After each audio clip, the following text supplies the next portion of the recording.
عمرے کی ادائیگی کے لیے 4 چیزیں آپ کو یاد رکھنی ہیں، جس میں سے 2 فرض ہیں اور 2 جو ہیں وہ واجب ہیں۔ فرض میں سے اگر کوئی چیز رہ جائے تو عمرہ سرے سے ہوگا ہی نہیں، واجب میں سے کوئی چیز رہ جائے تو دم ادا کرنے سے وہ درست ہو جاتا ہے۔ اس کے اندر جو 4 چیزیں شامل ہیں وہ یہ ہیں کہ میقات یا میقات سے پہلے، میقات یا میقات سے پہلے آپ احرام باندھیں گے، نفل ادا کر کے عمرے کی نیت کریں گے، اور نیت کر لینے کے بعد بلند آواز سے 3 مرتبہ تلبیہ پکاریں گے، لبیک اللہم لبیک لبیک لا شریک لک لبیک ان الحمد والنعمت لک والملک لا شریک لک۔ یہ مرد حضرات اونچی آواز سے پڑھیں گے، خواتین اس کو آہستہ آواز میں پڑھتی ہیں، تو یہ آپ کا پہلا فرض ادا ہو جائے گا۔ دوسرا فرض یہ ہے کہ جیسے ہی آپ اللہ کے فضل و کرم سے مسجد الحرام میں پہنچیں گے تو کعبۃ اللہ پر پہلی نظر پڑے گی۔ یہ خاص قبولیت کا وقت ہوتا ہے، اللہ پاک سے جو چاہیں اپنے لیے طلب کریں، اس وقت میں مانگی گئی دعا جو ہے وہ رد نہیں ہوتی۔ اور دعا کرنے کے بعد آپ نے کعبۃ اللہ کا طواف کرنا ہے، اور یہ کعبۃ اللہ کا جو طواف ہے اس کے جو 7 چکر ہیں، یہ ایک طواف کہلاتا ہے۔ 7 چکر لگانے کے بعد جو مکمل ہوگا ایک طواف ہوگا۔ طواف جو ہے یہ عمرے کا دوسرا فرض ہے۔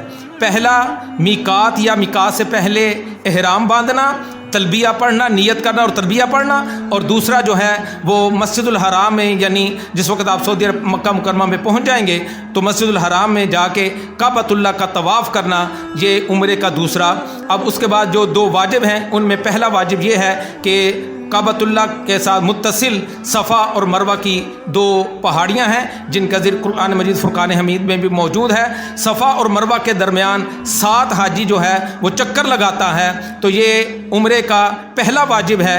اور جب 7 چکر مکمل ہو جائیں، یعنی صحیح آپ کی مکمل ہو جائے، صحیح کہتے ہیں صفا اور مروہ کے درمیان 7 چکر لگانے کو، جس وقت آپ کی صحیح مکمل ہو جائے تو اس کے بعد آپ نے اپنا حلق کروانا ہے یا قصر۔ حلق کہتے ہیں اسرے کے ساتھ سر کو منڈوا دینا، اور قصر کہتے ہیں کینچی کے ساتھ اپنے سر کے بالوں کو کٹوا لینا۔ دونوں کا ذکر قرآن مجید فرقان حمید میں موجود ہے۔ حلق کروانا چاہیں تو آپ صلی اللہ علیہ وسلم کی دعا سے آپ کو حصہ مل جائے گا۔ اللہ کے پیارے نبی صلی اللہ علیہ وسلم نے حلق کروانے والوں کے لیے مغفرت البخشش کی دعا فرمائی ہے۔ اور جو قصر کروانا چاہتے ہیں تو وہ بھی درست ہے، وہ غلط نہیں ہے۔ جو حلق کروانا چاہیں وہ حلق کروا لیں، جو قصر کروانا چاہتے ہیں وہ قصر کروا لیں۔ صفا اور مروہ کے درمیان 7 چکر لگانا یہ پہلا واجب۔ جب یہ واجب مکمل ہو جائے تو مرد جو ہیں وہ حلق کروائیں گے یا قصر کروائیں گے تو یہ دوسرا واجب ادا ہو جائے گا۔ ان 4 چیزوں کے ساتھ آپ کا جو عمرے کی ادائیگی جو ہے وہ ان 4 چیزوں کی ادائیگی کے بعد، اس میں بہت سارے مسنون اور مستحبات اعمال ہیں، وہ آپ کتابوں سے دیکھیں گے تو انشاءاللہ تعالی آپ کو تفصیل جو ہے وہ اس کی مل جائے گی۔ تو یہ عمرے کے 2 فرض آپ نے ادا کرنے ہیں، اور اسی طرح عمرے کے 2 واجب ادا کرنے ہیں۔ میں نے کہا اگر فرض رہ جائے تو عمرہ سرے سے ہوتا ہی نہیں، اور اگر واجب رہ جائیں تو دم دینے کے بعد اس کی درستگی ہو جاتی ہے۔ اور